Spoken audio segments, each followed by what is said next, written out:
Plants vs. Zombies 2 is the follow-up to Popcap's highly successful Plants vs. Zombies.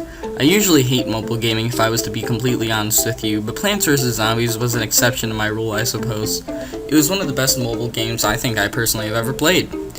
Does Plants vs. Zombies 2 really live up to the first one, or is it another forced sequel? Let's find out. Plants vs. Zombies 2 starts out in your house where you left off in Plants vs. Zombies. After a few levels, you will meet Crazy Dave, who returns from the first game and is still as funny as ever. You will then collect the hot sauce item, which Crazy Dave forgets to use for his taco. He then has to go back in time and takes us along for the ride. However, we end up in ancient Egypt instead of a more recent time. I know the story is pretty weird, but it still finds a way to be charming with Crazy Dave's antics. The gameplay is still very similar to Plants vs. Zombies. It is still a tower defense game where you have to use the plants in your arsenals to take down the zombies. Many of the classic plants like the sunflower and the pea shooter do return to Plants vs. Zombies 2. Popcap does keep the game somewhat fresh, however, by bringing in new types of plants and zombies. There are also areas to explore, like ancient Egypt, the Pirate Seas, and the Wild West. Each area keeps the gameplay fresh and unique. The new additions to each level include power-ups and plant food. The power-ups are brought during each level, and during a short amount of time you can flick zombies off the screen and take them out. This feature isn't necessary, so really don't waste your money. There is also a new part of the game called plant food that powers up your plants for a short amount of time. These can be found in the game, so again, it really isn't worth buying from the App Store. However, there is one thing about the game that people have been continuously complaining about: free to play. Normally in a lot of free-to-play games, you have a lot of in-game purchases that are somewhat shoved down your throat in a sort of pay-to-win sort of fashion. PvZ2, although it is free-to-play, does not follow that trend. Although you can buy some plants for 2 to 3 extra bucks, you really do not need them to complete the game. You can also buy plant food and power-ups for a little extra money, but they really aren't necessary. I expected the DLC and in-app purchases to be much worse since Popcap was bought by EA, but really none of the in-app purchases are needed. You can complete the game pretty easily without them.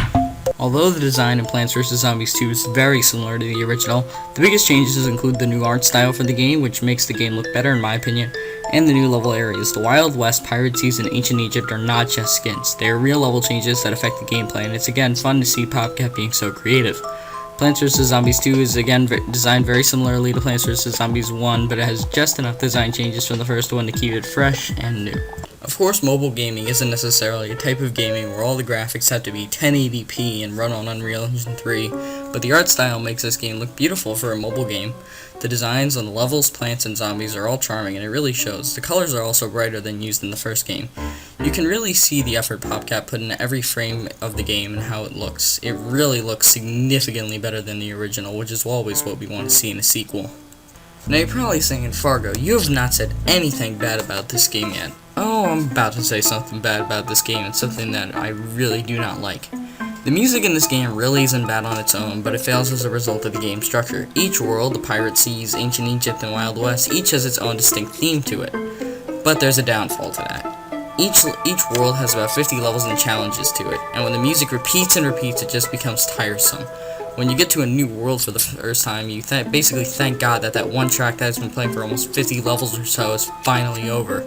The music itself is pretty good, but it can get really repetitive based on the game's structure and design, so I can't really even recommend or say that the music or soundtrack in Plants vs. Zombies 2 is even decent. Luckily, it's on a mobile system where you can play your own music if you want. I think based on how they paid so much attention to detail and everything else, I think it would have been so much better if more attention was paid to the game's soundtrack. So to summarize, Plants vs. Zombies 2 is a very good game.